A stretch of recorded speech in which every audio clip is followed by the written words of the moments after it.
Hola, el día de hoy les hablamos acerca del caso del señor Medellín contra el estado de Texas. Más que nada, en un resumen, pues se hace un análisis crítico de la sentencia de la Suprema Corte de los Estados Unidos de América, publicada el pasado 25 de marzo de 2008, en el caso Medellín contra Texas, en el cual se resuelve que ni el fallo Avena de la Corte Internacional de la Justicia, ni el memorando del presidente George Bush constituyen leyes federales, por lo que las obligaciones contenidas en dichos instrumentos no son vinculantes ni ejecutables en las cortes locales estadounidenses. Bueno, pues, ¿quiénes son parte de este litigio? Primero que nada, pues obviamente pues la persona imputada de los cargos, en este caso el señor José Ernesto Medellín Rojas, o como se expone dentro del caso, que es Medellín. Pues obviamente pues el estado de Houston, Texas, el lugar donde se origina esta serie de altercados contra ciertos ciudadanos. Y pues obviamente la Suprema Corte de los Derechos Unidos de América, pues el cual es el que da el veredicto, o vaya, la sentencia acerca de este caso. Pues un poquito para entrar en contexto acerca de lo que sucedió. El 23 de junio de 1993, esta persona, José Ernesto Medellín Rojas, oriundo de Nuevo Laredo, Tamaulipas, pues fue arrestado. Pues se considera responsable del homicidio, secuestro y violación de las menores Jennifer Herman y Elizabeth Peña, ambas de una de 14 y otra de 16 años de edad. Respectivamente, estos hechos ocurrieron el 24 de junio del 93, por lo que al momento de su arresto, los oficiales estadounidenses le informaron de sus derechos a través de la famosa Fórmula Miranda, pero no le informaron a Medellín de su derecho a contactar al consulado mexicano de conformidad con la Convención de Viena sobre las Relaciones Consulares de 1963. Es decir, al señor Medellín se le arresta y pues pasa el tiempo, los arrestan, hacen protocolo como tal, pero dentro de lo que se debe de exponer, jamás se le menciona a él eh, que contacta a su consulado. Como tal sabemos, el señor Medellín es un ciudadano mexicano, como dice, es de Tamaulipas el señor, Nuevo Laredo, perdón, para ser más exactos. No contacta al Estado mexicano desde su detención, por lo que aquí hay una omisión de cierto derecho, porque como bien se sabe, en el caso Avena se expone que es necesario también por parte, si tú cometes algún delito fuera de tu país, tienes tú el derecho, y por otra parte las autoridades de dicho país donde se cometa, pues vaya, el, el, la falta a la ley, es necesario que estos te den la oportunidad, porque es tu derecho, de contactar a tu consulado, vaya, mexicano, estadounidense, europeo, de donde tú seas residente, claramente, ciudadano, para ser más exactos. Esto con la finalidad de que también ellos te puedan defender por medio de sus, vamos a decirlo así, de sus armas especiales, de tus derechos también, de ciertos litigios, de ciertos casos como tales, como vemos ahora el caso Avena. Pues claramente en este caso, como mencionábamos, pues hubo cierta omisión, pero también se le leyó sus derechos al señor, por lo que pues podemos decir que fue en contraparte 50-50. Sí hubo una parte correcta, que fue la mención y lectura de sus derechos al señor, pero pues también no hubo esa parte para que él contacte a su consulado mexicano en este caso. Pues bueno, algunas preguntas jurídicas relevantes de cada instancia, pues considero que sería que, pues, cuál es la evidencia del caso, cómo suceden los hechos, cuál será el veredicto final, hacia qué parte fallará la Suprema Corte, y también pues el sospechoso tiene conocimiento de sus derechos como tal. Por otra parte, pues considerando la interpretación, como bien se menciona dentro del caso expuesto, el artículo 94 de la Carta de las Naciones Unidas, como tal, consiste en la frase de que se compromete a cumplir. Esto no implica que el reconocimiento de las decisiones de la Corte Internacional de Justicia vayan a tener efecto vinculante inmediato en las Cortes de los Estados Unidos, miembro de las Naciones Unidas, sino que tan solo expresa un compromiso por parte de estos dos miembros para tomar acciones futuras a través de actores políticos a fin de dar cumplimiento a la obligación impuesta.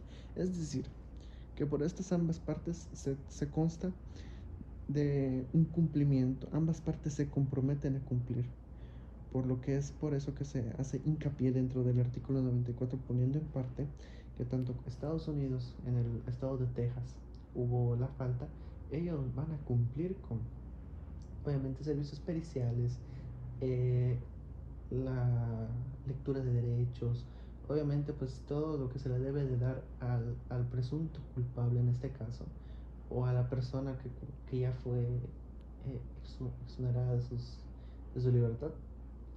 Es por eso que también tienen que cumplir. Así que como por parte de nosotros, por ejemplo México en este caso, necesita cumplir de manera que buscar qué necesita él y de igual manera defenderlo. Como mencioné, por diversos casos, diversos litigios, diversos derechos que tal vez no se le han mencionado, o como se puede explicar en los derechos internacionales, que muchas veces hay ciertos derechos que en nuestra constitución son válidos, pero en otros no son, o son modificados, o solo aplica para ciertas personas, o solo aplica para ciertos tipos de cosas. O sea, son ciertas modificaciones conforme a cada país, porque pues no podemos decir que son los mismos. Pero si existen los derechos internacionales, los cuales vayas, estés tú en México o estés hasta del otro lado del mundo, en China, Japón, Asia, en donde tú estés, van a ser obviamente pues apelados como tal, van a ser bien recibidos y sobre todo se van a ejecutar de la mejor manera. El señor Medellín, yo considero que pudo hacer parte del caso Avena, pero hay un pero, como mencioné al principio. Sí, no se le informó que puede contactar a su consulado mexicano. Esto pues obviamente aquí está la omisión, el cual para que entre dentro del caso Avena. Pero el detalle es que fue informado de los derechos, todo fue perfectamente elaborado a excepción de la omisión, de la cual pues obviamente fue el contacto mexicano.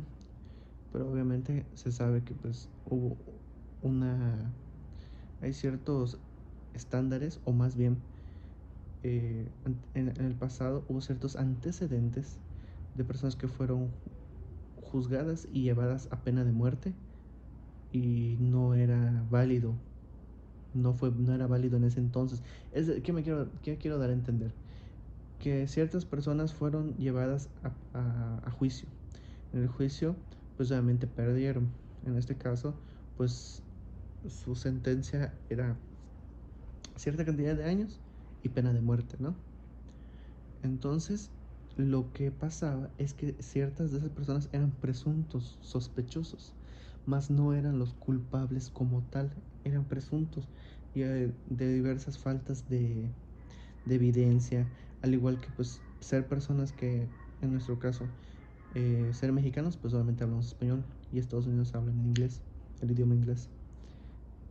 Pues esto es una barrera en la cual pues se puede malinterpretar para muchas cosas. Y obviamente pues tú al responder las preguntas no tienes conocimiento de qué te están preguntando o qué tú estás diciendo también, o desde qué punto de vista las autoridades o las personas las cuales te están interrogando pueden entender el mensaje el cual tú les estás tratando de decir. Más que, y pues todo por esto fue lo cierto, fue por el caso Avena, que fue como que el más sonado, en el cual ya se tomó cartas en el asunto para poder llegar hasta el día de hoy, que ya puede ser ejecutable como una apelación como tal, para que este pueda llevarse a cabo. Porque como bien mencioné, a veces los idiomas, las lenguas, son ciertas barreras y obviamente ante la ley, pues lo que se necesita son pues hablar claro primero que nada, y sobre todo mantenerse firme ante una declaración. Obviamente en el momento que te llaman a declarar y todo, pues es necesario pues hablar con la verdad, no omitir nada, y sobre todo pues especificarle bien al juez o a los interrogantes pues cada punto válido, o no omitir detalles, en pocas palabras. Pues y en algunos casos pues no fue así, se le dictó sentencia a estos presuntos culpables, que incluso varios de ellos pues murieron, vamos a llamarlo así, ciertas personas inocentes murieron, pero pues ahora, hoy en día, todo eso ya ha sido modificado. para evitar este tipo de errores humanos, por así decirlo. Pero bueno, ya pasando para casi cerrar este pequeño podcast, un tratado autoejecutable para el derecho de Stones, pues más que nada se aborda entonces la diferencia en un tratado autoejecutable y uno que no lo es. En la suma dice la Corte, mientras que los tratados puedan contener compromisos internacionales, estos no se vierten en una ley doméstica, sino hasta que el Congreso cree una ley de implementación o si en el tratado mismo establece que se trata de un instrumento autoejecutable y que se haya ratificado bajo esta premisa. Es decir, que mientras los tratados contengan compromisos internacionales, no se pueden vertir dentro de la ley doméstica. ¿Por qué? Porque es necesario que el Congreso cree una ley.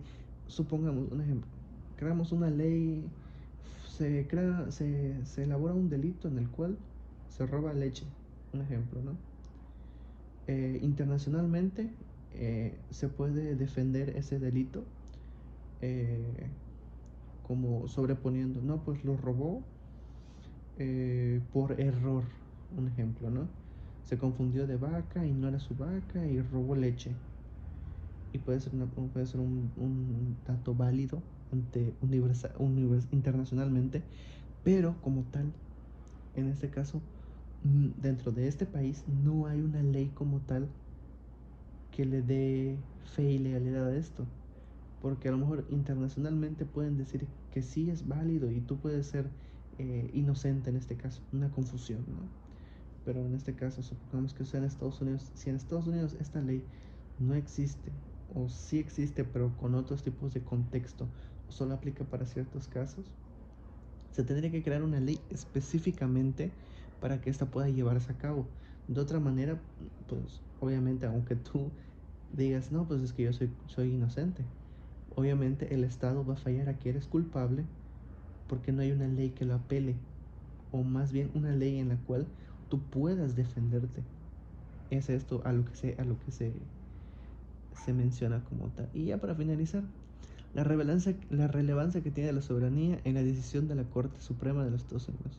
Considero que es una gran parte, debido a que el delito como tal que se cometió sucedió en el estado de Texas. Obviamente Texas es un estado dentro de Norteamérica o bien Estados Unidos. Como tal, pues obviamente la Corte Suprema de Estados Unidos es la que debe de validar y sobre todo la que va a dar el veredicto final. Es por eso que considero que tiene una alta relevancia como tal. Ahora bien, como tiene que tener respuesta del país donde es residente el acusado, en este caso México, pues este también puede defender los actos ilícitos cometidos en el suelo estadounidense. Todo esto es un conjunto para que se pueda llevar a cabo un buen veredicto como tal, para no cometer errores o bien dejar solo a nuestro ciudadano mexicano en este caso ante las leyes de Estados Unidos, sino tratar de buscar el punto medio. Y también obviamente si esta persona ha cometido ciertos delitos, obviamente tiene que cumplir en un cierto territorio donde los haya cometido. Pero si esta persona puede disminuir su tiempo en prisión o bien cambiar su sentencia de pena de muerte a solamente cadena perpetua o disminuir en años, pues también es sumamente bueno para él. Todo esto se busca para tener un mejor tipo de veredicto como tal. Y pues nada, solo se busca que sea de esta manera. Pues en conclusión considero que los casos expuestos han sido sumamente interesantes. Así como cada persona tiene una perspectiva diferente hacia los países, pero claramente estos deben de estar, se tienen que apegar a la Constitución, a sus derechos y obligaciones como ciudadanos, al igual que el cometer un delito en suelo extranjero, obviamente pues se vuelve más difícil. Es decir, que si por ejemplo una persona mexicana comete un delito en suelo mexicano, obviamente se va a llevar a través de las leyes de México, pero es más sencillo porque no hay una segunda persona implicada en esto. En el caso de decir, como en el caso que se presenta aquí de Medellín contra Texas, obviamente hay una persona implicada más, una persona implicada extra. Ya no solo es el culpable contra el Estado mexicano, sino que ahora es al revés.